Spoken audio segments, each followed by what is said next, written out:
Fred Savard avec vous pour un nouvel épisode de la balado qui sera dédié aux élections municipales. Mais vous allez voir, on va le faire comme on sait le faire à la balado, c'est-à-dire que ce sera un épisode de réflexion que j'ai organisé avec le CECD. Le CECD, vous les avez déjà entendus à la balado, c'est le Centre pour l'étude de la citoyenneté démocratique.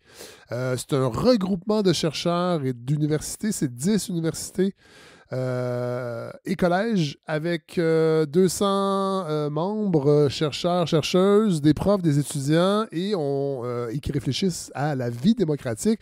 Donc, on a organisé cet épisode-là pour les élections municipales. Donc, on va pas décrire les campagnes actuelles. On va vraiment réfléchir à des éléments qui intéressent les chercheurs et les chercheuses par rapport à la vie démocratique au niveau municipal. Puis j'avoue qu'en vieillissant, je ne sais pas jusqu'à quel point ça a rapport au fait de vieillir, mais les élections municipales, la vie démocratique municipale m'anime beaucoup plus que en tant qu'électeur, en tant que citoyen, là, je me sens beaucoup plus... En fait, puis on le dit souvent, c'est une démocratie de proximité, mais dans les faits, ça fait en sorte que c'est celle qui m'intéresse le plus, je dois le dire. Et c'est pour ça que j'ai hâte d'aller voter le 2 novembre. Chose qui m'arrive moins souvent aux élections provinciales et fédérales. La dernière fédérale était particulière avec le contexte américain. Alors voilà, c'est donc à cet épisode que je vous convie. Vraiment un moment de réflexion avec des gens intéressants. Ça va être en 2 blocs. Il y a 4 chercheurs et chercheuses. Ils vont se présenter, bien sûr, lors de cet enregistrement qu'on a fait, je dois le dire, un samedi matin à 9h. Ça vous donne une idée de la haute estime que nous portons pour la démocratie et pour le médium balado. Il y a des gens, des chercheurs et des chercheuses qui se sont levés un samedi matin pour venir discuter avec moi de démocratie municipale. Voilà. Et on se retrouve à la fin de l'épisode. J'aurai une petite chansonnette reliée à la thématique. Alors voilà, bonne écoute tout le monde.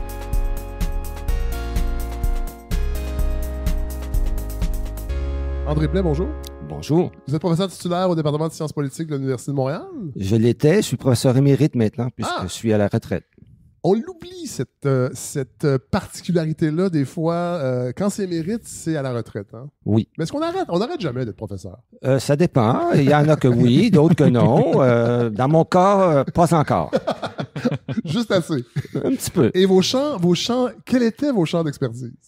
C'est toujours mes champs d'expertise, okay. Pas seulement au passé quand même. OK, ça s'arrête pas, ça. Oui, non, tout à fait. C'est les élections. Oui. Et l'opinion publique, en général. Toutes les élections? Toutes les élections. OK. Parce que là, on est en campagne au niveau municipal. Oui. Est-ce que c'est pour un spécialiste comme vous, est-ce que c'est moins intéressant? Est-ce qu'il y a une gradation dans le type d'élection? De mon point de vue, non. Bon. C'est une élection où le taux de participation est plus faible, donc a priori peut-être un petit peu moins intéressant. Oui. Mais c'est aussi, on a beaucoup plus de cas, il y a beaucoup plus de municipalités que de provinces ou que de pays. Et donc, de ce point de vue-là, il y a une richesse de données extrêmement intéressante. Des diversités aussi selon les pays. Les élections municipales dans certains pays fonctionnent différemment. Et donc, je trouve ça extrêmement intéressant. Et vous parlez du taux de participation. Peut-être que cet épisode-là va nous aider à réfléchir à l'améliorer ou l'augmenter. Philippe Dubois, bonjour. Bonjour. Deux premières participations. Oui, tout à fait. Parce qu'avec le CECD, c'est la deuxième fois. Parce que je trouve qu'il y a quelque chose d'intéressant à réfléchir sur le processus démocratique qu'on ne fait pas toujours. On le prend pour acquis. Je pense qu'on prend pour acquis qu'on comprend le système alors que c'est loin d'être le cas. Et quand on le comprend mal, il se passe les États-Unis présentement. Alors, soyons attentifs. Ou la France. Tout le monde. Oui, ou la France, c'est vrai. Philippe Dubois, donc vous n'êtes pas émérite encore. Je suis loin d'être émérite. Je suis très loin encore. Vous êtes professeur en communication et gouvernance à l'École nationale d'administration publique à Québec. Tout à fait, tout à fait. Vos champs d'intérêt, champs d'expertise? Communication politique, marketing en contexte politique public. Ma thèse portait sur les campagnes municipales d'un point de vue de l'organisation des campagnes. Ouais. Donc, c'est un peu mon terrain de jeu ces temps-ci. Et vous avez mis les deux mains dedans aussi. Hein? J'ai jadis, dans une autre vie, été organisateur politique. J'ai travaillé pour des élus à l'hôtel de ville de la Ville de Québec. Donc, j'ai pratiqué la communication politique. Ouais. Et j'étais tanné de ne pas savoir ce que je faisais, en fait. Donc, j'ai fait des études supérieures. Ça en dit long sur... Méfiez-vous des gens qui travaillent en politique et qui sont pas profs. Ils ne savent pas ce qu'ils font. Ah non, mais c'est intéressant quand même d'avoir ce bagage-là dans votre nouvelle incarnation de professeur. Ben, tout à fait. Quand je fais beaucoup de recherches avec les stratèges, entre autres, on parle un peu le même langage, on est capable, ils n'ont pas besoin de tout m'expliquer, même si je leur demande de tout m'expliquer pour pas interpréter. Vous êtes dur à bullshiter. J'espère, mais mes étudiants pourraient vous le dire mieux que moi. Ça, c'est drôle. Aujourd'hui, on va, dans ce premier bloc, on va s'intéresser à une dimension qu'on oublie totalement. Comment on fait pour mesurer les dispositions de gens qui ont participé à un processus démocratique et qui sont dans le camp des perdants? Est-ce qu'on peut le poser comme ça, entre autres, André Blais? Oui, tout à fait, selon moi. Parce que je pense que ce qui est plus caractéristique de la démocratie, c'est qu'on sait qu'on va voter et que la majorité du temps, on va perdre. Oui. Parce que dans la majorité des cas, il y a plusieurs options et l'option qui l'emporte, généralement, n'a pas l'appui de la majorité. Ouais. Et donc, on doit accepter le fait dans une démocratie que la plupart du temps, notre option ne gagnera pas. Et donc, je pense que c'est une des caractéristiques les plus fondamentales de la démocratie, c'est qu'on accepte la défaite au départ. Et ça, c'est ce qui fait que le système est légitime. Ouais. Et donc, on va accepter en douceur les défaites en espérant que dans l'avenir, il y aura au moins quelques victoires. Ouais. Et ça a été... Est-ce que ça n'a pas été mesuré ou il y a des éléments dans ce... Parce qu'on a l'impression aujourd'hui que avec la polarisation, avec les réseaux sociaux, Philippe, ça va être un peu plus votre domaine, que ça devient difficile d'accepter qu'on ne va pas nécessairement gagner dans un processus démocratique? Tout à fait, parce que généralement, on a l'impression que qu'on a raison sur la plupart des enjeux, d'abord, et que les autres seront d'accord avec nous. Oui. Et donc, on n'anticipe pas généralement la défaite initialement, sauf si on est un partisan d'un très petit parti, je crois qu'on le sait au départ.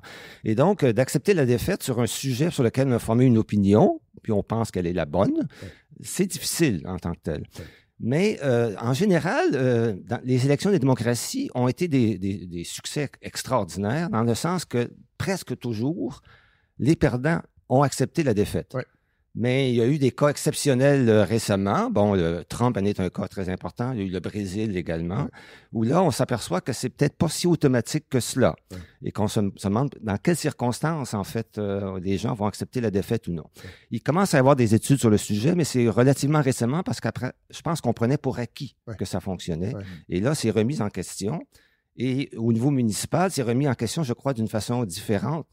Ce sont les médias sociaux, parce qu'on s'aperçoit que les gens n'acceptent pas toujours les décisions des élus municipaux et qu'ils l'expriment de façon parfois vraiment féroce dans les médias sociaux. Donc ça, c'est un autre aspect qui montre que les perdants n'acceptent pas toujours la légitimité des décisions. Est-ce que parce qu'on sait qu'au niveau municipal, c'est un gouvernement de proximité, en fait, on va peut-être sortir de la discussion, mais en même temps, non.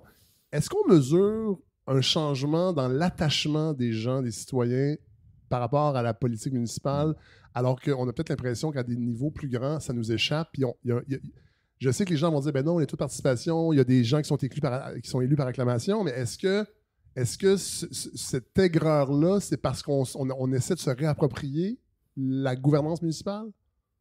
C'est une fausse piste là, que je lance, mais Je ne sais pas. La première question, c'est est-ce que les gens sont plus ou moins attachés avant qu'à leur municipalité? Oui. Et ça, je ne connais pas de données qui pourraient me permettre d'y répondre de façon précise. Mon impression, c'est que ça demeure très fort encore. Et que ça n'a pas beaucoup changé. Je crois que ce qui a changé, c'est le respect des décisions. Avant, on acceptait des décisions plus facilement. Maintenant, on ne l'accepte pas aussi facilement. On a des opinions plus fortes. Et on se croit capable d'exprimer notre frustration dans les médias sociaux en particulier. Oui, mais il faut rappeler que le taux de participation, c'est un élément parmi d'autres pour évaluer l'attachement. On peut être très attaché à la démocratie, mais considérer que le droit de vote ou le fait d'aller voter, c'est pas nécessairement l'ultime geste qu'on peut poser. Puis il varie beaucoup d'une municipalité à l'autre aussi. À Montréal, le taux de participation il est très bas. À Québec, il est généralement en haut de 50 %. On n'est pas dans les 80-90, mais quand même, d'une municipalité à l'autre, ça varie beaucoup. Puis je pense qu'il faut le prendre en compte aussi lorsqu'on porte un regard sur un palier. André Blais le disait tout à l'heure, il y a énormément de cas au Québec. C'est plus de 1100 municipalités. On ne fait pas la politique de la même façon à Montréal qu'à Kenner's Mills. Deux mondes différents. Tout à fait. Bon, là, on parle parle du municipal parce que c'est un laboratoire, en fait, André Blais. Vous avez mené une étude à Longueuil particulièrement? Oui, une assemblée citoyenne, quelque chose de très, très spécial. En fait, on a invité une centaine de personnes à venir discuter de 4 enjeux de possibles réformes de la démocratie municipale à Longueuil pendant 2 jours. Okay. Toute une fin de semaine. Là, attendez, André Blais, est-ce que vous avez provoqué la réunion, l'assemblée, ou elle était déjà prévue et vous en avez profité pour être un observateur actif? C'est un projet de recherche. Okay. Donc, c'est moi avec mes collègues, on était quand même 4 collègues, on a décidé que ça serait intéressant de faire une étude de démocratie municipale pour discuter, délibérer sur comment pourraient se faire les élections autrement ou non. Et donc, on a décidé qu'on voulait faire cela. On a contacté le conseil municipal de la ville de Longueuil pour leur demander s'ils étaient intéressés. Ils étaient intéressés à collaborer. Ils nous ont, entre autres, donné accès à l'hôtel de ville. On a pu organiser cette assemblée citoyenne. Mais c'est un projet de recherche qui est initié par nous. OK. Alors, juste sur le plan méthodologique, parce que j'imagine que ça va influencer aussi les résultats. J'imagine que les gens qui participent à ça, ils ont une conception de la démocratie municipale qui est pas nécessairement partagée par tout le monde dans une ville. Possiblement. On ne le sait pas trop. Hein? Au départ, on a voulu essayer d'avoir un échantillon représentatif. On a envoyé 4000 invitations par la poste. Quand même, OK. Par la poste? Par la poste. Okay. Parce que on avait une liste seulement des adresses en tant que telles. Et il y a 80 personnes qui ont montré leur intérêt, puis il y en a 30 qui sont désistés par la suite. C'est plan statistique, c'est-tu bon, ça? Non. 80... Ce n'est pas bon. On était très déçus. Il y a eu un plan B, et là, par les médias sociaux, on a essayé de recruter d'autres personnes. Et au total, on a obtenu une centaine de personnes qui étaient d'accord pour discuter, délibérer pendant 2 jours consécutifs, une fin de semaine. Il y avait 4 sujets? Oui, il y avait 4 sujets et c'était des sujets qui n'étaient pas des sujets normalement discutés. Hein. C'était sur la façon de faire des élections. Donc, est-ce qu'il devrait y avoir un vote obligatoire? Est-ce qu'on devrait avoir un vote par Internet? Est-ce qu'on devrait donner le droit de vote aux résidents permanents? Et dernièrement, est-ce qu'on devrait tenir des élections municipales en même temps que les élections provinciales? Donc, 4 sujets. On consacrait à peu près 3 heures à chacun des sujets. Au départ, il y avait un expert qui présentait ce qui était, ce qu'on savait sur les conséquences possibles de la réforme et qui répondait aux questions. C'était suivi par une petite discussion en groupe de 10 personnes où là, c'était plus convivial, où on pouvait discuter de toutes sortes de choses par rapport à ce sujet-là. Finalement, on revenait en assemblée plénière où là, il y avait encore une fois des interventions supplémentaires et ça se terminait par un vote. Donc, 3 heures, 4 demi-journées comme cela. Et vous cherchez quoi? On cherche à comprendre comment les gens arrivent à se former des opinions sur ces sujets-là, sur les 4 sujets-là, et de façon plus fondamentale, dans quelle mesure les gens acceptent le résultat de ces votes-là. Parce qu'il y a eu 4 votes, il y a eu des gagnants et des perdants dans chacun de ces votes-là. Et est-ce que les perdants acceptent finalement le résultat de cette décision des 100 autres personnes qui participaient à l'exercice? Et qu'est-ce que vous avez pu observer? Ils sont extraordinairement satisfaits. Okay. Ils acceptent le résultat des élections, de ces élections-là. Il faut quand même nuancer. C'était 4 sujets sur lesquels il n'y a pas des débats énormes et controversés. Là. On n'a pas discuté de savoir quel serait le seuil d'immigration au Québec, là, par exemple. Comment on fait pour enlever les itinérants de devant chez nous? Oui. Donc, c'est pas des sujets au départ très controversés. Ça a pu aider.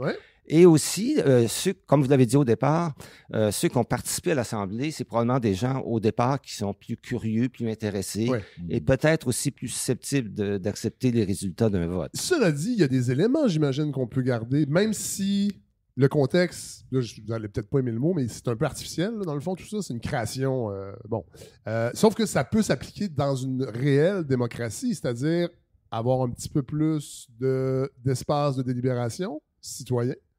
Est-ce que c'est quelque chose qui est fondamental dans l'acceptation des perdants d'un résultat démocratique? Je pense que c'est une formule qui a démontré qu'elle pouvait être très utile. Ça a été utilisé pour décider d'une réforme du mode de scrutin en Ontario, en Colombie-Britannique.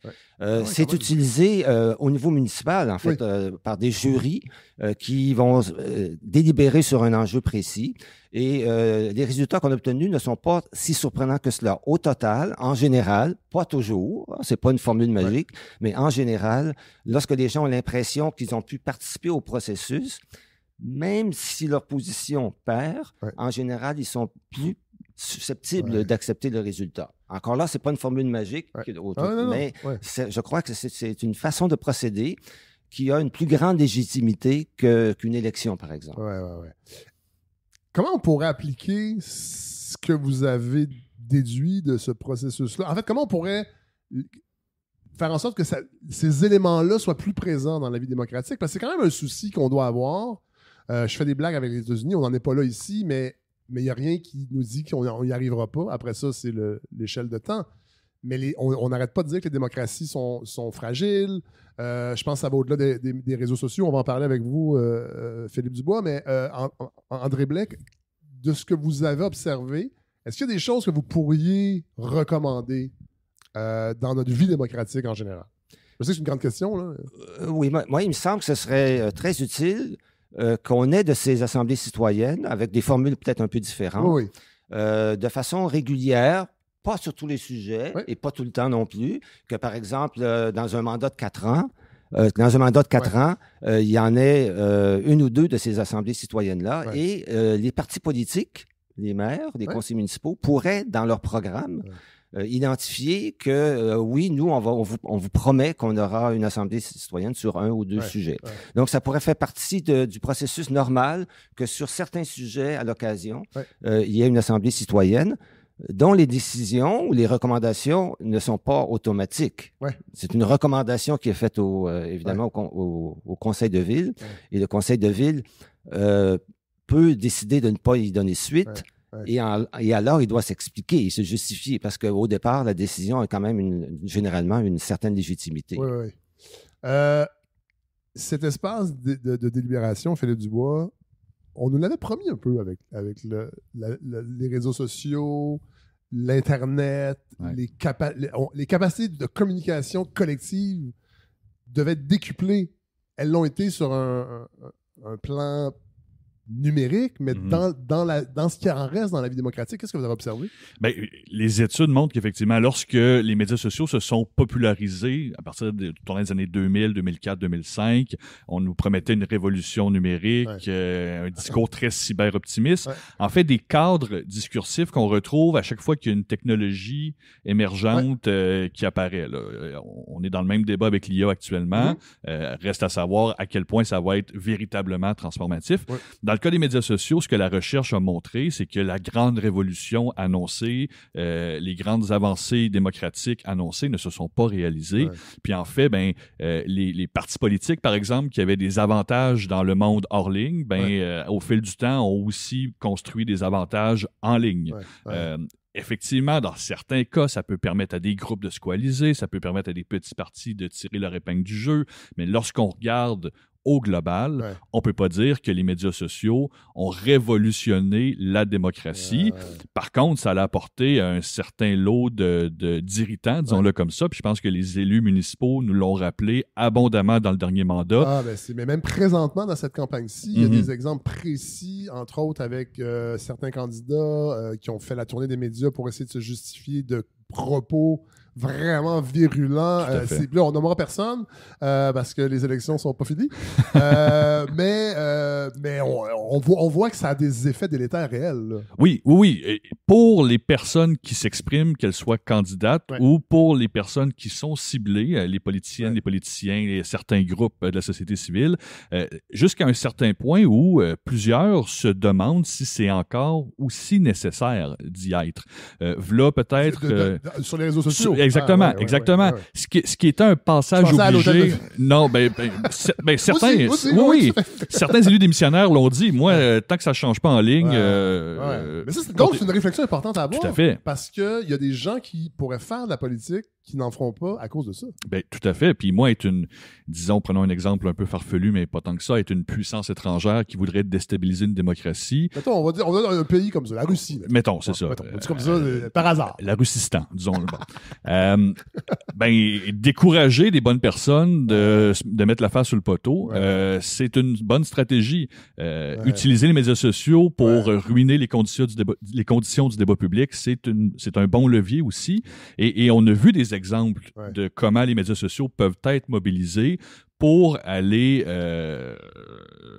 rendre chambranlant les piliers de la démocratie qui sont l'égalité des chances dans le débat, qui sont la symétrie informationnelle aussi. Pour prendre une décision, encore faut-il avoir tous collectivement un bagage d'informations relativement similaire et surtout relativement vrai. Comment on peut marier vos deux sujets que vous nous présentez ici? C'est-à-dire, est-ce qu'André Blais plus... En fait, est-ce qu'il faut demander plus aux citoyens pour amoindrir le côté délétère des réseaux sociaux? Est-ce qu'il faut repenser notre façon d'exercer la vie démocratique? Certainement. Comment exactement, c'est pas évident du tout, cependant. Ça. Parce que les exercices délibératifs, essentiellement, mettent l'accent sur le fait qu'on doit réfléchir, qu'on doit essayer de comprendre le point de vue de l'autre. Alors que dans les médias sociaux, c'est l'impulsion, on est soumis, on est exposé à des gens qui pensent comme nous. Et donc, il y a vraiment une tension très forte. En même temps, en tout cas, ça me paraît impossible de bannir complètement les médias sociaux. Et les médias sociaux nous donnent une information importante qu'on n'a pas dans les délibérations. Par exemple? Les émotions. Ah oui. Les émotions, c'est extraordinairement important dans la vie. Dans les délibérations, on essaie de les minimiser. On essaie de faire en sorte que les gens se comprennent, etc. Et donc, les médias sociaux reflètent une réalité aussi qui est là. Et donc, il y a une très grande tension.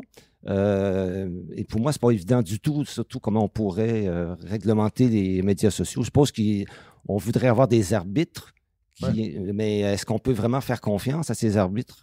C'est ça, c'est la grande question.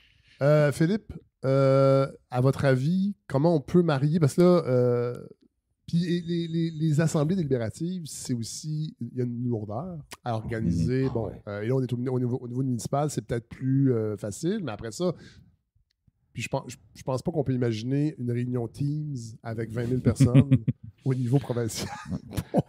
Mettons, on réfléchit sur une constitution. Mettons, on va faire une constitution, on va faire ça comme du monde. Là. Petite parenthèse. Mais comment on peut enrichir la vie démocratique, sachant que les réseaux sociaux sont là? C'est pas une fatalité non plus, les réseaux sociaux. Non. Je pense que... Puis, on se concentre beaucoup sur les exemples de dérapage, sur les municipalités où ça va moins bien, mais dans plusieurs plus petites municipalités, le groupe Facebook ou la page Facebook de la municipalité est devenu le babillard communautaire, le lieu de rencontre virtuelle, l'endroit où les gens se voient dans des configurations géographiques souvent où ils sont très éloignés physiquement. Donc, je pense que ça peut avoir effectivement des avantages indéniables du point de vue démocratique. Ceci dit, il faut toujours se rappeler que pour la vaste majorité des plateformes que l'on utilise, c'est des entreprises états-uniennes qui en ont rien à foutre de la démocratie. Ils sont pas là pour la démocratie. Tant mieux si ça peut aider.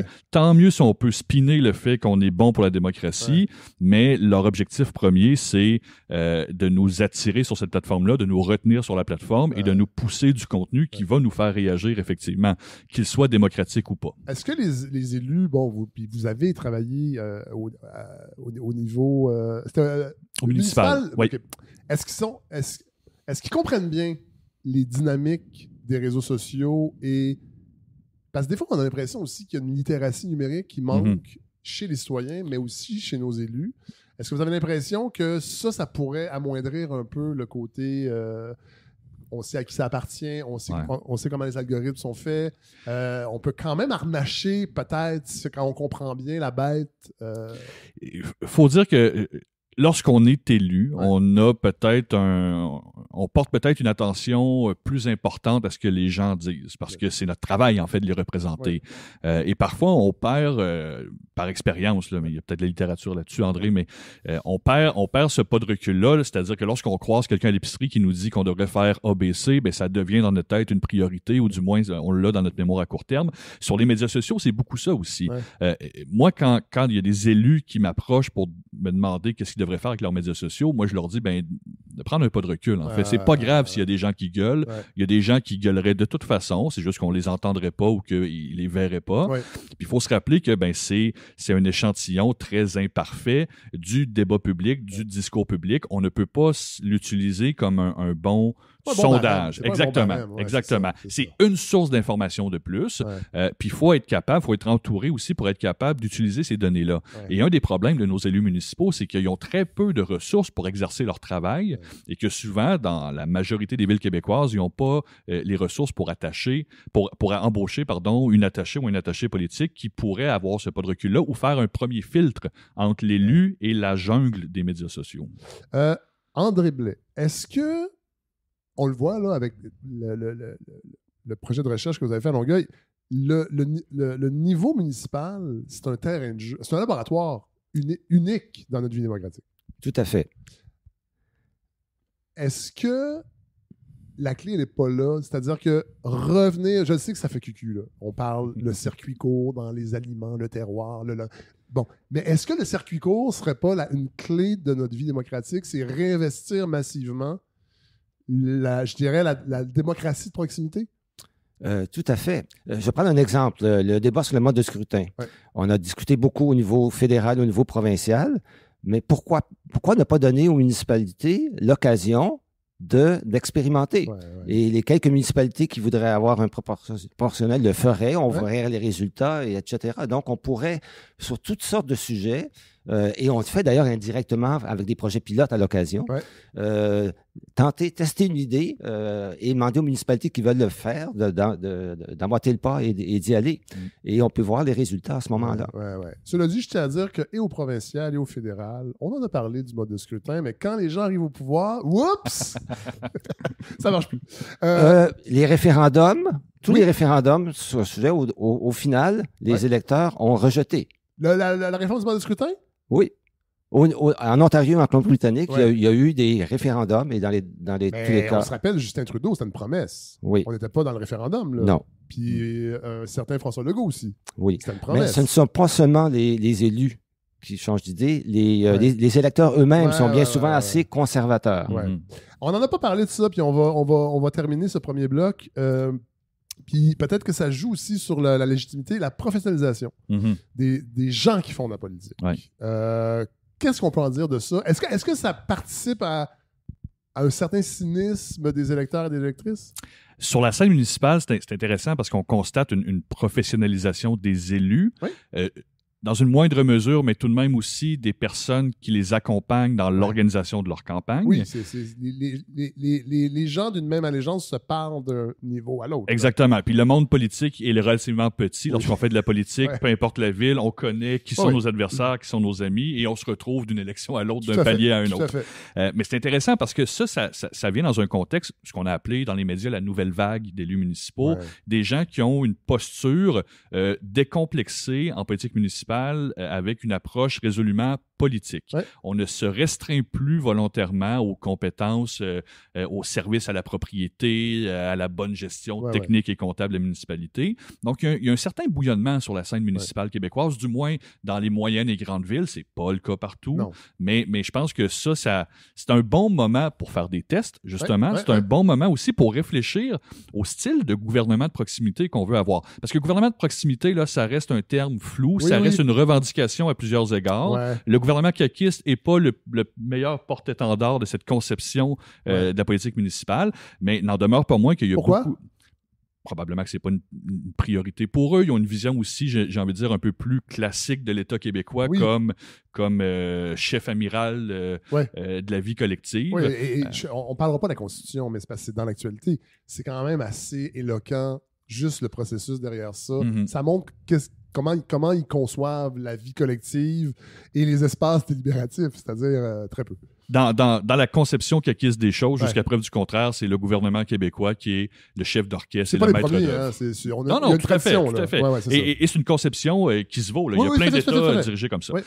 Mais ceci dit, dans le bouillonnement de position et même idéologique sur la scène municipale, je pense que c'est le bon moment de se réfléchir à quel type de gouvernance locale on veut avoir. Et clairement, la bonne nouvelle, c'est qu'on a des représentants des deux camps. On a des représentants des candidatures très apolitiques qui pensent qu'une ville, ça doit donner des services, puis clore un budget. Ramasser les poubelles. Exactement, déneiger. Les taxes pas trop chères. C'est ça. Puis la fameuse citation dans le voir, ramasser des poubelles, c'est pas à gauche, c'est pas à droite. On faut les ramasser, les poubelles. Bon, ben, puis à l'inverse, on a des gens qui disent non, il faut en faire plus, puis les villes ont un levier puis une position intéressante auprès de la population. Fait que moi, je trouve qu'on est gâtés au Québec parce qu'on vit quand même un beau moment démocratique, sans le savoir, mais on le vit, je vous l'annonce. Et on est gâtés parce qu'on a du choix. L'épisode sert à ça, hein? On veut des marchands d'espoir. Je colporte le bonheur en ce samedi matin. Est-ce que les niveaux provinciaux, fédéraux comprennent bien les opportunités qu'on peut avoir avec la vie démocratique au municipal? Parce que je sais qu'au Québec, on entend souvent ça, que dans le fond, les villes sont un peu des créatures du gouvernement provincial. Elles ont souvent les mains liées pour faire des choses à leur façon. Est-ce que vous avez l'impression, André Blais, que on est attentif à ce qui se passe dans les autres niveaux par rapport à ce qui se fait au niveau municipal? Aux autres niveaux? Provincial, au fédéral. Est-ce que l'aspect laboratoire, ils le voient eux aussi? Le provincial lui-même? Nos élus au Québec et à Ottawa. Je n'en vois pas beaucoup d'indices. J'ai vraiment l'impression que le gouvernement provincial veut continuer de contrôler les choses. En particulier, évidemment, empêcher les municipalités de s'endetter. Je pense que c'est la première préoccupation de toutes.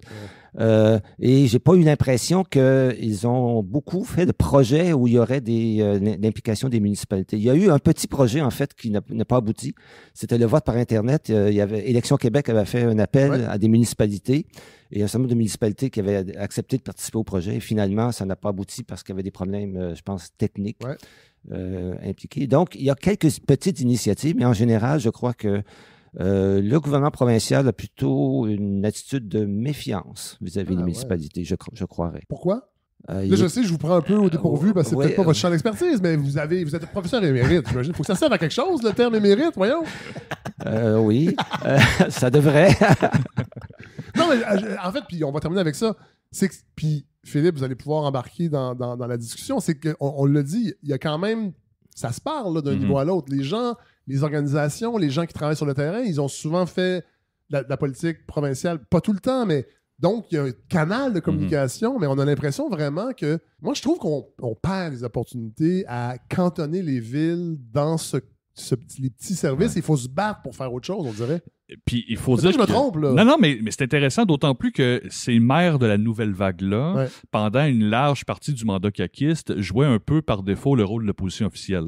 Rappelons-nous, là, au début de l'actuel mandat, les oppositions à Québec n'étaient pas très fortes et on voyait le maire Marchand, le maire Boyer, la mairesse Plante, la mairesse de Longueuil également, Mme Fournier, prendre des positions, parfois en l'encontre des positions gouvernementales, puis agir un peu comme c'est ça, un contrepoids, une opposition officieuse, appelons-le comme ça. Donc, je pense que ça a peut-être cadré le type de relation entre le gouvernement caquiste et certaines des municipalités. Mais c'est intéressant aussi, parce que c'est pas quelque chose qu'on aurait vu nécessairement dans une conception plus classique des municipalités, plus déférente envers justement le créateur versus ses créatures. Et donc, je pense que c'est une bonne nouvelle, encore une fois, pour la démocratie, parce que ça permet des dynamiques multiniveaux où, même si on est moins d'accord avec les résultats du scrutin québécois, puis qu'on peut reporter certaines pensées sur le scrutin municipal, bien, on peut se doter indirectement de porte-voix. Intéressant. Philippe Dubois, André Blais, merci pour ce premier bloc. Merci. Merci. Vraiment.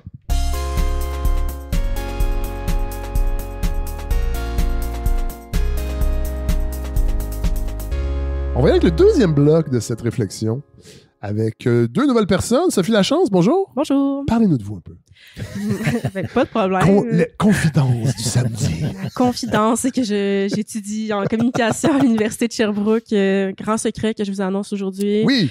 Donc, en communication, j'étudie aussi plus précisément dans mon mémoire la participation citoyenne, participation politique des jeunes, plus précisément des étudiants et étudiantes de l'Université de Sherbrooke et encore plus précisément ceux et celles qui ont une ville d'origine différente, donc qui ont une attache à Sherbrooke et à une autre ville. Là, les gens vont dire, mon Dieu, c'est donc bien niché, ça. Oh, oui. Cela dit, oui et non. Parce que tantôt, avec André Blais et Philippe Dubois, on parlait de réinvestir l'espace municipal, la démocratie municipale, et peut-être qu'il y aurait un terrain de jeu à explorer sur l'identité municipale, qui est peut-être pas reliée, en tout cas. Et le fait d'étudier des étudiants qui bougent, et qui sont quand même là une partie de l'année, c'est quelque chose qu'il faut prendre en compte dans la vie démocratique et municipale. Oui, puis c'est aussi très intéressant, tout ce qu'on parle de participation électorale. Fait que le vote, on sait que les jeunes votent moins. On sait qu'au municipal, il y a une plus faible participation.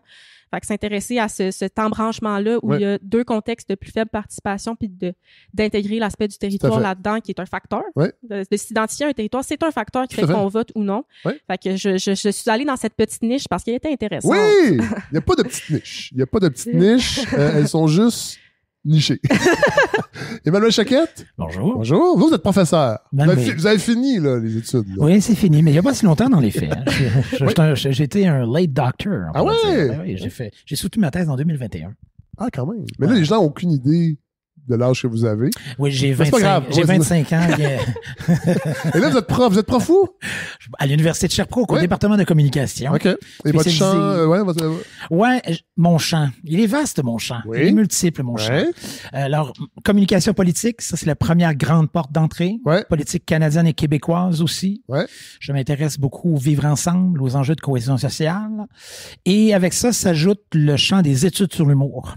Donc, les Humor Studies. Pourquoi? Ben, pour deux raisons. Premièrement, parce que j'ai pratiqué l'humour et que ça m'a toujours beaucoup intéressé. Et deuxièmement, parce que, justement, au croisement entre est-ce que je fais de l'humour ou je fais de la recherche, j'ai décidé de faire les deux. Et ça, c'est pas tout à fait faux. Alors, c'est comme ça que... Vous êtes un chercheur? J'ai fait ma thèse en communication politique sur le thème de l'humour, sur les effets, les fonctions de l'humour sur la cohésion sociale, sur la stéréotypisation, tout le monde. Moi, c'est super intéressant. Wow. Et bien sûr, le volet municipal, il fait partie de la dynamique de communication politique. C'est politique interne. Tantôt, on a parlé de comment on peut aider la vie démocratique dans l'aspect délibératif, entre autres, pour que les gens sentent que leur opinion compte. Et souvent, malheureusement, on a l'impression que tous ces processus-là, les dés sont pipés et les décisions sont déjà prises. Je pense que ce que vous dites là, ça reflète assez bien ce que l'on reçoit comme commentaire quand on fait des entrevues avec des personnes citoyennes. Et ça, c'est à tous les niveaux. Là. À tous les niveaux, y compris aussi aux administrations. Souvent, ce discours-là de « les dés sont pipés, vous nous consultez, mais dans le fond, ne nous consultez pas vraiment », ça, on entend ça régulièrement des personnes citoyennes dans leurs commentaires. On entend aussi beaucoup ça de l'administration qui se fait reprocher ce genre d'attitude et qui, parfois, nous dit, honnêtement, on ne sait plus comment consulter, on ne sait plus comment rejoindre les gens. On tâche de le faire, on tente de les informer, et pourtant, on nous dit qu'on n'a pas donné l'information. Alors, il y a une espèce de point de tension dans des recherches que l'on a fait, des recherches récentes en particulier, où on observe ce point de tension-là et qui s'installe aussi dans une espèce de climat de méfiance envers les administrations. Ça date pas d'hier que les politiciens n'ont pas la cote, mais en ce moment, c'est vrai qu'il y a une méfiance qui est très présente. Et elle s'exprime de façon, comme le disait André Blais dans l'autre partie, dans l'autre bloc, c'est de façon virulente parfois. Oui. Est-ce que c'est fondé tout ça? Oui et non. Je ne sais pas jusqu'à quel point ça a été mesuré dans les... Bonne question. Bonne question. Je dirais oui et non. C'est fondé, je dirais, dans une certaine mesure. Primo, ça part pas nécessairement de mauvaises intentions. C'est que, particulièrement dans les plus petites municipalités ou des municipalités qui ont moins d'organisation, moins de ressources en particulier, ils vont un peu au feeling. Alors, ils pensent qu'ils l'ont fait. Ils pensent qu'ils ont bien fait les choses. Ils pensent qu'ils ont écouté, fait tout ce qu'ils pouvaient, mais dans les faits, ils ont oublié quelques étapes. Alors, c'est là où, effectivement, peut-être qu'il y a un aspect réflexion. Et là, peut-être que, et là, c'est ce qu'on a fait avec, d'ailleurs, Sophie, dans un projet de recherche avec la ville de Magog, où on va essayer de savoir, où eux, la ville de Magog, l'administration se dit, on a une politique de participation citoyenne, mais on se demande comment la déployer. Et on se demande à quel moment est-ce qu'on peut faire en sorte, quand est-ce qu'il faut déployer tout le processus ou pas tout le processus, comment est-ce qu'on peut rejoindre la population, comment on peut faire en sorte que ce soit pas toujours les mêmes, etc. Alors, ils ont une part de responsabilité. Ils ont des fois l'impression qu'ils écoutent, mais ils écoutent peut-être pas nécessairement suffisamment ou correctement. Et d'un autre côté, ben, les personnes citoyennes, c'est un peu la même chose. Ils ont un peu l'impression, et c'est vraiment ça, souvent, ils ont des perceptions qui reposent un peu non seulement sur ce qui se passe dans la municipalité, mais sur ce qui se passe ailleurs. Alors, et sur un contexte de méfiance aussi, etc. Est-ce que, là, ça va peut-être paraître, mais est-ce que le fait que, parce que, tu sais, bon, on en parle depuis le début de cet épisode-là, la politique municipale, l'aspect proximité est intéressant à plein de niveaux, mais il y a un côté moins intéressant, c'est que les gens qui sont en politique, ben forcément, ils ne font pas nécessairement que ça. Donc, ils font autre chose dans la ville. Ils peuvent être promoteurs immobiliers. Exact. Ils peuvent avoir leurs occupations professionnels peuvent empiéter sur l'aspect politique. Bon, est-ce que ça, on est capable de bien baliser ça? Est-ce que c'est un défi? Vous parliez de la ville de Magog, votre projet, peut-être nous en dire un mot, comment il s'articulait? Ben, ce projet-là, il s'articulait. C'est un projet qui a quand même duré près de 2 ans, où on a comme procédé de 3 façons. Premièrement, le projet, c'est sur le déploiement d'une politique de participation citoyenne. Donc, on a essayé de comprendre de façon encore plus précise qu'est-ce que la participation citoyenne, particulièrement dans le cas de Magog. Donc, ce qu'on a fait, c'est... Attendez. Pourquoi Magog? Particulièrement dans le cas de Magog, est-ce que c'est une ville qui a des non, dans les universités, il y a des recherches partenariales. Donc, dans ce cas-là, c'est le partenaire. La ville de Magog, pour laquelle j'avais déjà contribué au développement de la politique de participation citoyenne. Alors là, ils nous ont recontactés, puis ils nous ont dit, on a une politique. Ça fait quelques années qu'on la met en branle, mais on aimerait ça, parce que là, on a des enjeux de tension. On se rend compte on se demande à quel moment il faut déployer le processus. Et est-ce qu'il y a des étapes? Est-ce qu'on pourrait trouver des étapes? Y a-t-il une recette? Et puis, ben, quand on est venu nous cogner à notre porte, donc on a dit OK. Puis la recherche partenariale, ben, ça le dit, on est partenaire, mais nous, notre objectif, c'est l'aspect recherche. Donc, à partir de là, on va essayer de vous donner des réponses. Les meilleures réponses qu'on peut trouver, peut-être qu'elles vous conviendront, peut-être que vous allez être peut-être même fâché de certaines conclusions, mais ce sont les nôtres. Et puis, et tout ça se fait effectivement avec des allers-retours. Et donc, au final, on est arrivé avec une espèce de modèle, genre un modèle, 2 arbres décisionnels, là, d'une certaine façon, qui peuvent être pour les décideurs, c'est-à-dire étape par étape, selon tel type de projet. Est-ce qu'on doit informer? Est-ce qu'on doit strictement informer? Est-ce qu'on doit consulter? Est-ce qu'on doit collaborer? Ou est-ce qu'on doit nécessiter un niveau d'implication encore plus grand? Donc, ce sont des éléments comme ça. Et juste pour une parenthèse là-dessus, quand on se demandait vous dites, comment on fait, par exemple, pour faire participer les gens?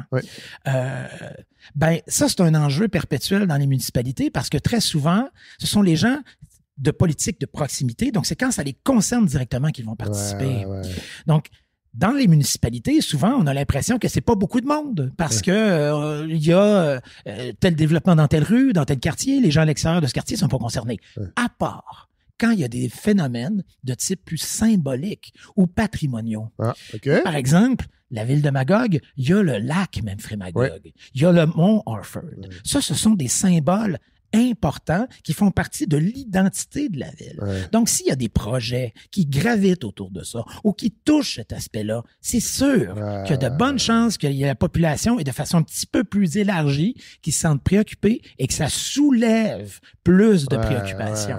On se rappelle le mont Orford, entre autres, sous le gouvernement Charest. Il y avait un projet d'en privatiser une partie et ça avait fait un tollé qui avait même été au-delà de la région. En fait. Et c'était Clémence Desrochers qui notamment avait mené ce combat au nom de son papa. À l'ombre de l'Orford. À l'ombre de l'Orford. Sophie, vous aviez l'air de vouloir j'étais comme on dirait qu'il me manque un bout sur l'aspect du mont Orford, mais peut-être qu'à ce moment-là, j'étais un peu trop jeune pour être consciente de la politique. Je pense que c'est le premier mandat de Jean Charest. On est libéraux. On est en 2003-2004 dans ce coin-là. J'avais 3 ans pour vous donner un peu d'informations. Alors, il y avait un ami du parti, je pense, qui avait des projets de... un ami du parti, il y avait un projet de immobilier. Il y avait un gros projet, exactement. Évidemment, vraiment c'était pas du logement social qu'on voulait construire. Non. Et ça scindait pas mal la montagne en deux, si ma mémoire est bonne. C'était un gros projet. Là, on trouvait à faire vraiment une ponction importante. Une privatisation d'une partie d'un espace public. Et il y avait eu une grosse fondamentale. Grosse levée de bouclier. Voilà. Mais je compléterais par contre que ce qui est super intéressant que Emmanuel évoque, c'est que il parle des aspects territoriaux du lac, de la montagne, des choses qui vont varier de municipalité en municipalité. Les contextes, on a parlé de chemin décisionnel même avec la politique, ça varie de municipalité en municipalité. C'est toute la richesse justement du niveau municipal. Un chemin décisionnel? Oh, là, c'est moi qui ai sorti le jargon, mais dans le fond, si dans une municipalité, il y a une démarche de participation publique, mais qui a pris la décision? Qui approuve la décision? Est-ce que dans X ville, la population peut commencer une démarche? Souvent, non, ils vont demander aux élus, fait que c'est les élus qui décident. Après ça, qui approuve? Est-ce que ça va être en déposant tel document?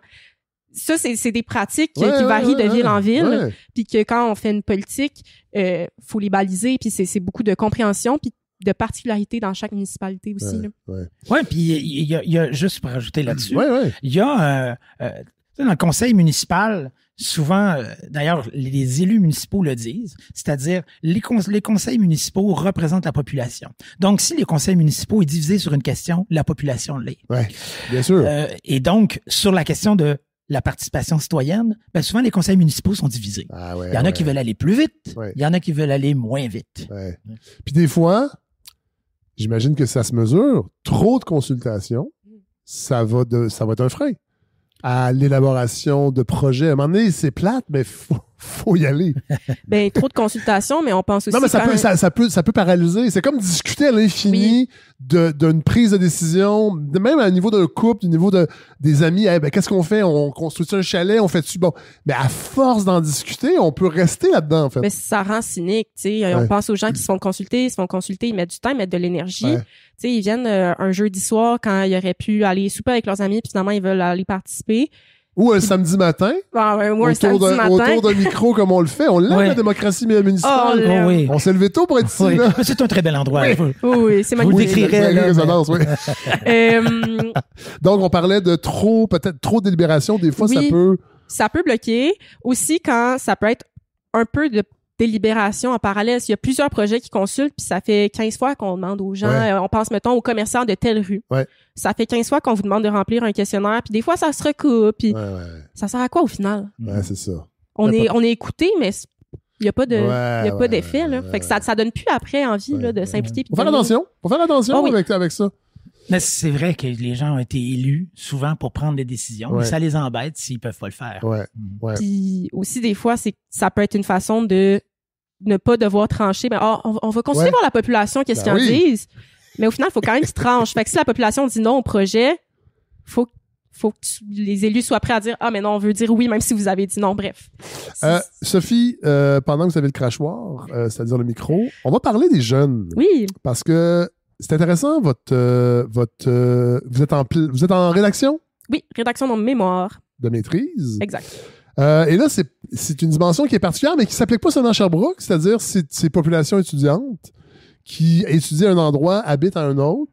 Cela dit, il y a une loi d'inscription des jeunes. Comment s'articule, en fait, votre réflexion par rapport à ça? Souvent, comment je l'aborde, c'est que les jeunes étudient quand même, vivent dans leur ville d'études, mais qui ont quand même un attachement à leur ville d'origine. Que ce soit, des fois, ils peuvent retourner à chaque fin de semaine, aller voir leurs parents. Puis la question, c'est, je peux pas participer à 2 places en même temps. Non. La plus simple présentation de ça, c'est je peux pas voter à 2 places au municipal. Puis c'est là qu'est venait ma réflexion. Hey, mais comment ils choisissent? En fait, ils ont la possibilité de choisir, c'est ça? C'est ça. Puis c'est ça, dans le fond, ce que je suis allée voir, c'est qu'est-ce qui fait qu'on prend une décision, en fait, étant moi-même étudiante. C'est quand même quelque chose que j'ai déjà vécu.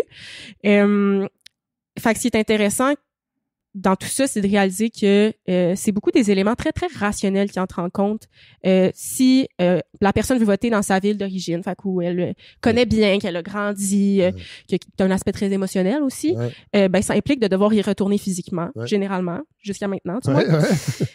Si elle veut voter dans la ville d'études, mais ça implique de faire son changement d'adresse. Ça, de ce que j'ai vu dans ma recherche, c'est quelque chose qui est pas du tout maîtrisé. Même moi, là, en toute transparence, là, qui t'étudie là-dedans, je le savais pas. Je suis vulnérable, là, je vous annonce ça. Mais ça reste que c'est bon devoir chercher les procédures, faut changer, il faut avoir une preuve. Fait que dans les deux cas, c'est un effort. Puis là, donc possiblement un frein.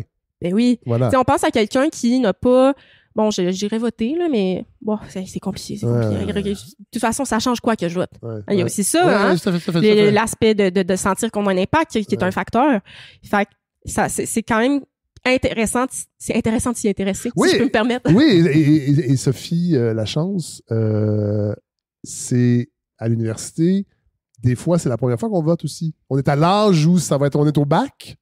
Et puis moi, je me rappelle, j'ai un garçon de 21 ans, la première fois qu'il pouvait voter, il était quand même... Tu sais, on dit que les jeunes ne votent pas, les jeunes ne s'intéressent pas. C'est vrai, oui et non. Il y a des adultes qui ne votent pas. Mais je pense que c'est encore quelque chose qui est un marqueur dans la vie de quelqu'un la première fois qu'on peut voter.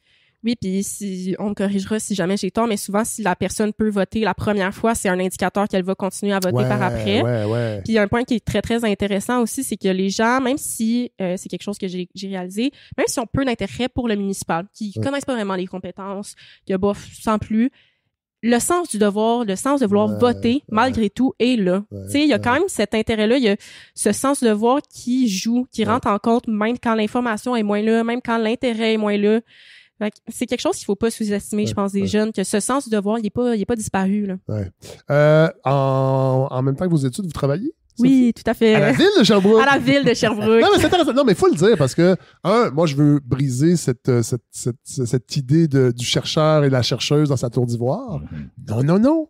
Ils font des vraies choses. Ils travaillent. Mais sauf que pour une ville comme Sherbrooke, et j'imagine que ça s'applique à Trois-Rivières, ça s'applique à toutes les villes qui ont des étudiants. Moi, je viens de Saint-Hyacinthe, il y a quand même une bonne cohorte en agroalimentaire, en théâtre. Bon, est-ce qu'on comprend bien, est-ce qu'on essaie de profiter de cet aspect-là qu'il y a des étudiants qui vont peut-être voter dans la ville où ils étudient, même s'ils sont pas nés là où ils habitent pas là? Moi, c'était vraiment de là que venait ma réflexion initiale sur mon mémoire. À Sherbrooke, c'est environ 11% de la population qui est étudiante. C'est quand même beaucoup. Fait que, tu sais, c'est à prendre en compte. Est-ce que c'est activement dans les démarches de la ville? Ben, c'est tout le temps dans les démarches de vouloir faire voter les gens pour la démocratie. Puis quelque chose qu'on sous-estime, là, on parle de participation électorale, mais tout ce qui est de la participation publique, fait qu'on parle de séances de consultation, des questionnaires. Là aussi, c'est important d'aller les chercher, ces personnes-là. Il y a plusieurs groupes qui sont sous-représentés dans les événements de participation publique, que ce soit les femmes, les personnes de la diversité ethnoculturelle, personnes en situation de handicap. Mais les jeunes, c'est un de ces groupes-là qui est sous-représenté. Puis en plus, c'est 10% de la population. C'est aussi une réflexion qui est importante à avoir. Et je précise que mon poste est en participation publique. Je fais preuve de transparence. C'est pour ça que je connais bien le sujet aussi. Oui, c'est intéressant. C'est parce que les deux pratiques se nourrissent. Là. Oui, mais c'est pas pour rien que mon mémoire est là-dessus. La chercheuse, ben oui, mais c'est ça qui est cool aussi. Ça aurait pu être autre chose. Dans les notes pour préparer cet épisode-là, il y a un mot qui est apparu, il y a un terme qui est apparu, l'acceptabilité sociale. Ouais. Ouf. Est-ce que ça, c'est devenu un peu du démocratie washing? Ouais, ben c'est un concept un peu fourre-tout pour dire on a ça, puis c'est pas vraiment bien balisé, puis on peut l'utiliser vraiment à des fins peut-être strictement partisanes? Ouais, j'avais envie de dire un concept est aussi fort de la façon dont il est pratiqué d'une certaine façon. Parce que la notion théorique d'acceptabilité sociale, et ma collègue Stéphanie Yates, prof à l'UQAM, aurait beaucoup à dire là-dessus. Mais c'est l'objectif, c'est l'idée de dire on va prendre des décisions dont on aura considéré plein d'aspects pour faire en sorte qu'ils puissent avoir une validité, une légitimité collective. D'accord? Donc, en soi, c'est valeureux, c'est beau.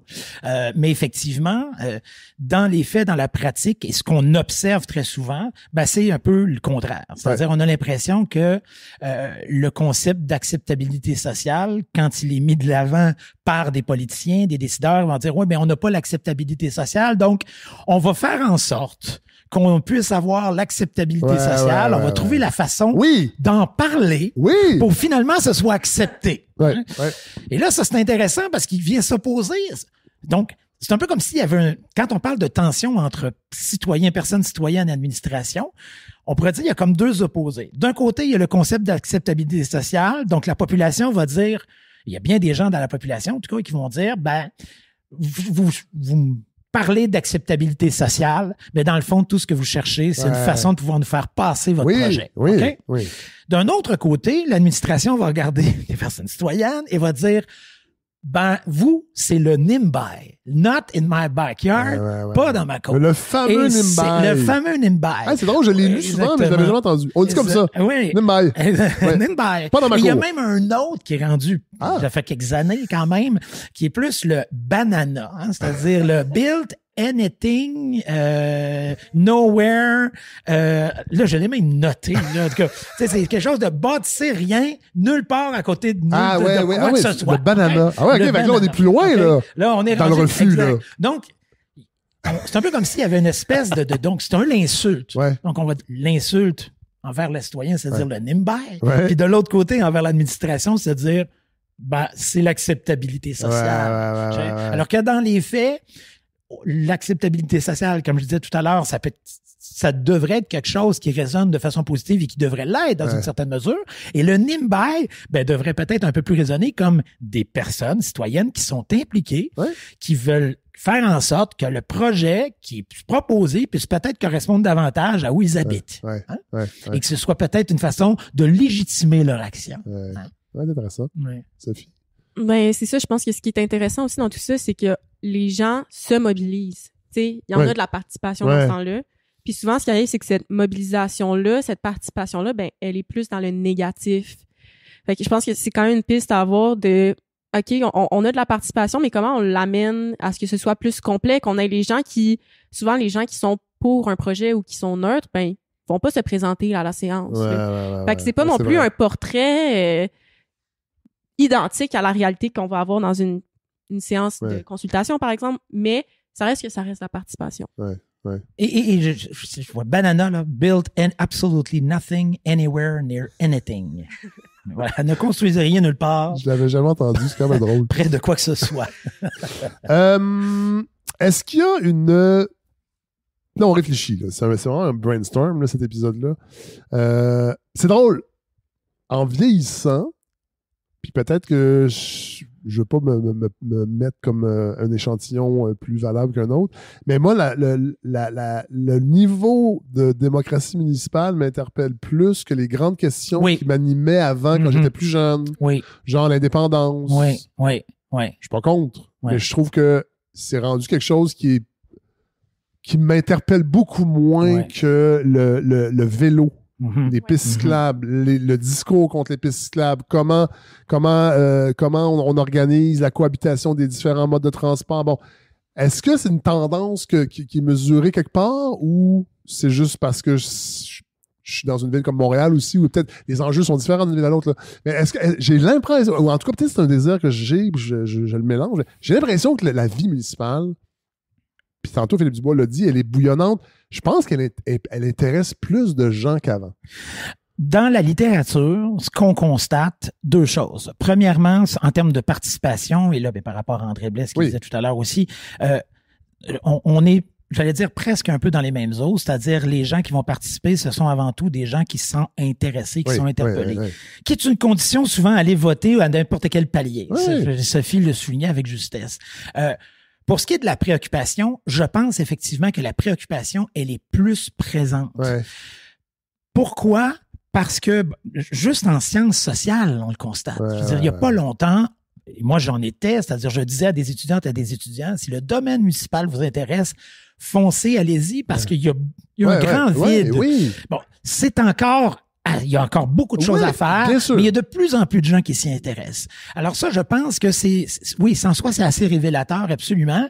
Est-ce que la pandémie a joué un rôle, peut-être? Puis qu'on mesure pas bien? Je sais pas. Je sais pas si non, mais dans un contexte très spécial, on s'est rendu compte que où on vit, on peut faire des choses. Mais il y a peut-être aussi des gens, je veux dire honnêtement, quand on évoquait, encore une fois, dans le bloc précédent, la mairesse de Longueuil, Madame Baudin, qui n'est plus mairesse, qui ne sera plus mairesse après la prochaine élection, après cette élection-ci, là, à Sherbrooke. Quand on voit le maire de Laval, donc une espèce qu'on appelle la nouvelle vague. Donc, peut-être que ça peut susciter un intérêt. Mais il y a quelque chose aussi il y a un piège là-dedans, par exemple. C'est-à-dire?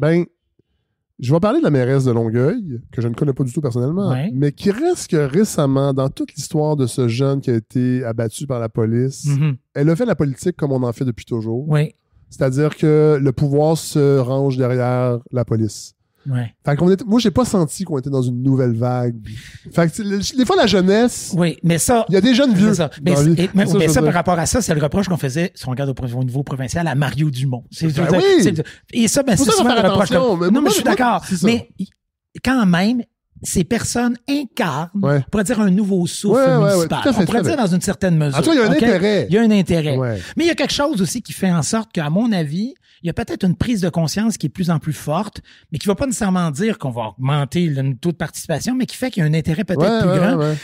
C'est que il ne faut pas oublier que le palier municipal, c'est le seul palier où on va élire la personne qui va diriger la ville, ou la chef, ou le chef de la ville, au suffrage direct. Comparativement à tous les autres paliers, on a un seul vote. Mais au palier municipal, on en a deux. Donc, on peut vraiment élire la personne de notre district et la personne qui va représenter la ville. On n'a pas à dire, je n'aime pas le chef, mais j'aime bien mon député. Exactement. C'est vrai. Donc, la légitimité qu'a la mairesse ou le maire, comparée aux autres paliers, elle est beaucoup plus grande. C'est intéressant. Et ça, faut pas l'oublier. Ouais. Sophie? Moi, j'ai envie de bonifier. Je fais un petit saut en arrière. On parlait de pourquoi il y avait de l'intérêt pour le municipal, puis je vais rester dans le domaine que j'ai recherché, qui c'était les jeunes. Moi, je m'étais intéressée à c'était quoi les enjeux qui les intéressaient le plus au municipal. Puis c'était beaucoup relié à l'environnement. Parce que c'est quelque chose qu'on oublie, là. Il y a des ministères de l'environnement au provincial, au fédéral. Mais au municipal aussi, là, c'est très, très concret. Là, on parle de transport, on parle de zonage, d'étalement urbain qui font en sorte qu'on utilise la voiture. En fait, c'est le palier le plus concret. Ben, c'est extrêmement concret. Puis je pense que c'est quelque chose qu'on sous-estime, qu'on oublie, que c'est là qu'on a tellement de pouvoir. C'est sûr que c'est juste une ville dans le monde, là. Oui. Mais je pense que c'est par l'empowerment. Je pense que c'est un palier qui permet cet empowerment-là. Parce que on peut avoir un ministre ou une ministre de l'Environnement au provincial qui va mettre sur pied des grandes lignes où qu'on va sentir de mèche avec l'industrie, mais l'industrie, elle va physiquement être dans un endroit où il y a une administration municipale qui va peut-être faire un contrepoids. Tu sais, faut pas l'oublier. Du moment qu'on parle de transport, c'est le territoire, c'est des municipalités, c'est de lier des municipalités entre elles. On s'est déplacé de Sherbrooke à Montréal, les deux, pour se rendre ici aujourd'hui, en ce samedi matin. Tout à fait. Mais c'est quelque chose qu'on faut pas oublier, là. Ouais, puis il y a, j'allais dire, nécessité fait loi aussi, hein. C'est-à-dire, à travers les époques, on parle en ce moment que les municipalités ont de plus en plus de responsabilités dans leur cours. C'est-à-dire des municipalités partagées. Le logement, l'itinérance, les problèmes en santé mentale, de plus en plus aussi, bien sûr. Les enjeux de densification, des enjeux environnementaux, etc. Donc, clairement, ça dépasse l'enlèvement des déchets, les taxes, etc. Donc, tout à fait. Mais le contexte actuel de décentralisation, du moins les pressions décentralisatrices, mais c'est aussi ce que les villes se retrouvent avec ces réalités-là. C'est qu'elles sont confrontées à cela. Tout à fait. Quand on parle des villes qui sont la création des provinces, ça date de 1867 d'une certaine façon au Québec, d'accord? Mais je veux dire, jusqu'avant, mettons, la grande crise de la dépression en 1929, à ce moment-là, le rôle des villes est relativement standard. Mais c'est avec la grande crise, quand on va voir tout à coup les soupes populaires, la pauvreté augmentée, que là, on va dire, il faut faire quelque chose, faut que les municipalités en prennent charge de ça. Puis après ça va revenir, évidemment, peut-être, ça va fluctuer. Deuxième Guerre mondiale, là, on va revenir à quelque chose de relativement standard, jusqu'au, mettons, tournant des années 80, peut-être. Là, je fais une histoire courte. Où là, tout à coup, encore une fois, des enjeux sociaux, des enjeux dans les villes, la pauvreté, tous les éléments qu'on a soulignés refont surface, sont très présents. Et là, encore une fois, les municipalités sont confrontées à cela. Alors, évidemment, ça va faire en sorte qu'il y a des gens qui vont se mobiliser. Tout à fait. On a séparé ça en niveau de compétences, là, mais c'est pas parce que c'est une compétence fédérale que la réalité, elle arrête d'exister au municipal. On pense au logement. Il y a une crise à une échelle plus vaste que le municipal, mais ça reste que si demain, il y a quelqu'un qui a pas de logement, c'est à l'hôtel de ville qu'il va aller. C'est quelque chose qui ressortait aussi dans ma recherche, qui est il y a un enjeu, la personne, elle va se présenter, elle va appeler, c'est le premier contact, la première ligne. Souvent, ça va être le municipal, puis ça, c'est pas pour rien qu'il y a un mouvement des maires mairesses qui demandait plus d'argent de la part du provincial, parce qu'il même s'ils n'ont pas d'argent, ils vont falloir qu'ils le gèrent. Ils vont le faire pareil, tout à fait. Il va y avoir une attente de la population, il va y avoir le contexte mène à ça parce que c'est proche. Ouais. C'est la réalité de ce niveau-là. Est-ce qu'on a fait le tour de ce qu'on voulait faire dans ce bloc-là? Moi, je pense que oui. C'était vraiment intéressant, vraiment. OK, je vais finir avec une question cucu. Imaginons la démocratie municipale locale en 2035. Mm-hmm. Ce serait quoi qu'on pourrait améliorer?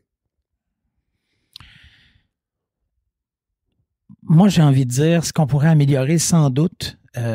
Moi, j'ai envie de dire il faut retravailler la confiance, la relation entre les administrations et les personnes citoyennes et les citoyens et citoyennes. Je pense que c'est fondamental. On le voit. Et quand on parle d'un bris de confiance, c'est un bris de confiance. Et ça veut dire quoi? On l'a évoqué dans le bloc précédent, on l'a entendu, c'est-à-dire une méfiance envers nos décideurs, ça va se jouer dans comment on va avoir confiance en notre démocratie municipale. Ouais. Donc, inévitablement, ça risque de jouer des tours sur l'ensemble du processus.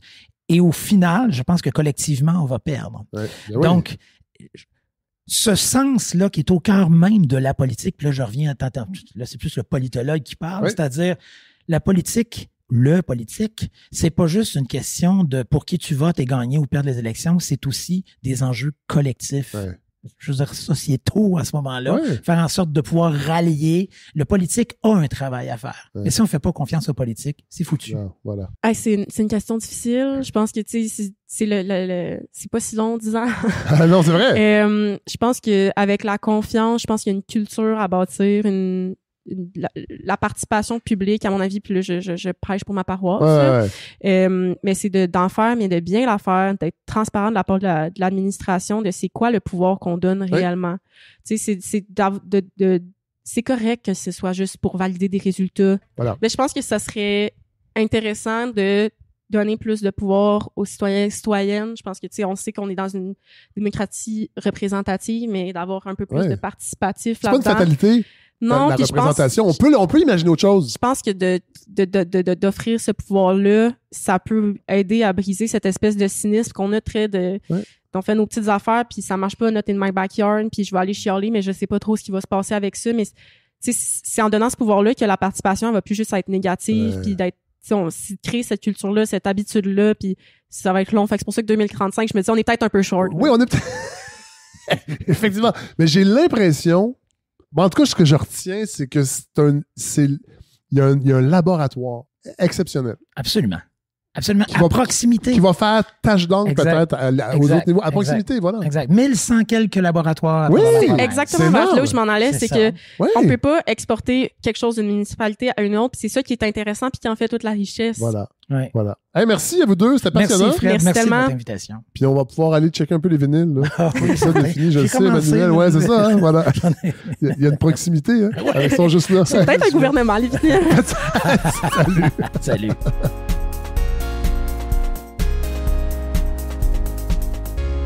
Alors voilà ce qui conclut cet épisode. Merci à André Blais.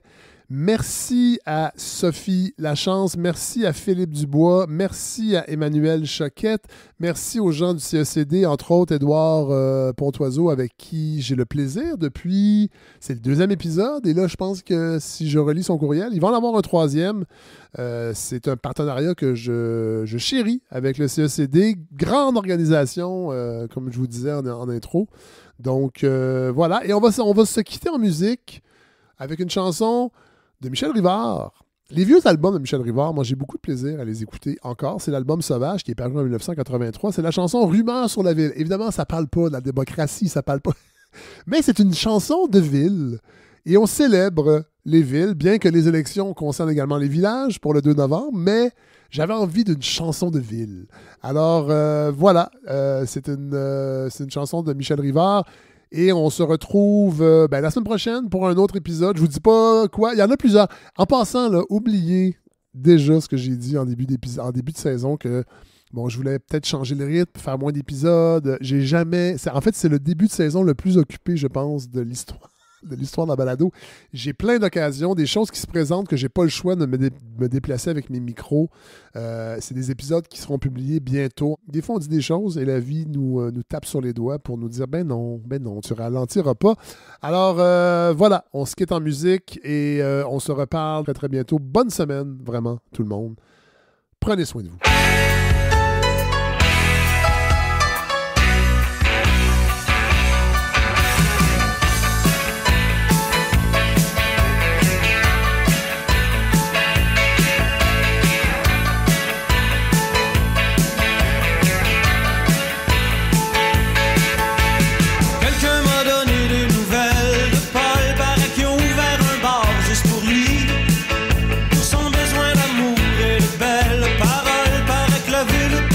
Dans son lit. Mais Manon la chanceuse qui fait toujours la passe avec n'importe quoi, n'importe qui. Paraît qu'on l'aurait vu partir en première classe, est allé faire son numéro à Paris. S'il y a des rumeurs qui courent sur moi aussi, laissez-les courir, moi je cours après la vie.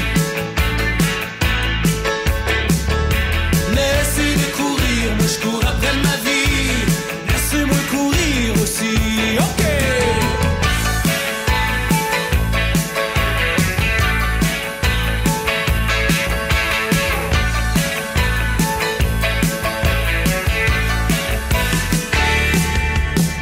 Quelqu'un m'a raconté que Jean-Guy était mort pour avoir fréquenté de mauvais amis.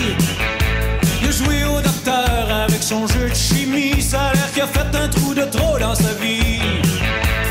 Jésus est revenu sur le plateau Mont-Royal. Quelqu'un m'a dit que Nathalie l'avait vu. Paraît qu'elle prend plus de pilules, puis qu'elle boit plus non plus, depuis que le bon Dieu reste en face de chez eux. S'il y a des rumeurs qui courent sur moi aussi, laissez-les courir, moi je cours après la vie.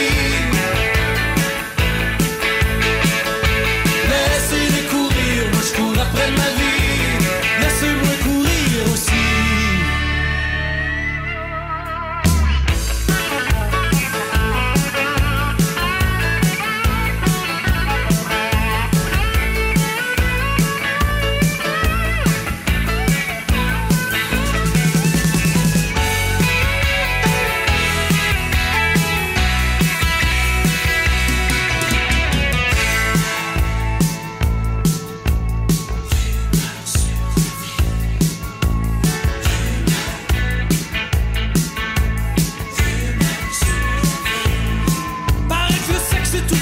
Paraît que l'amour s'ennuie, paraît que tout ce qui compte c'est moi. Paraît que la mode a changé, puis là que t'es plus mon ami, viens plus plugger tes écouteurs dans mon lit, c'est fini. S'il y a des rumeurs qui courent sur moi aussi,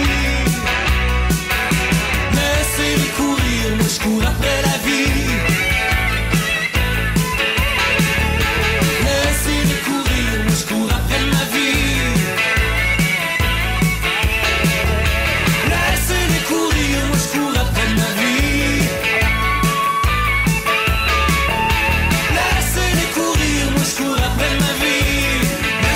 Courir aussi.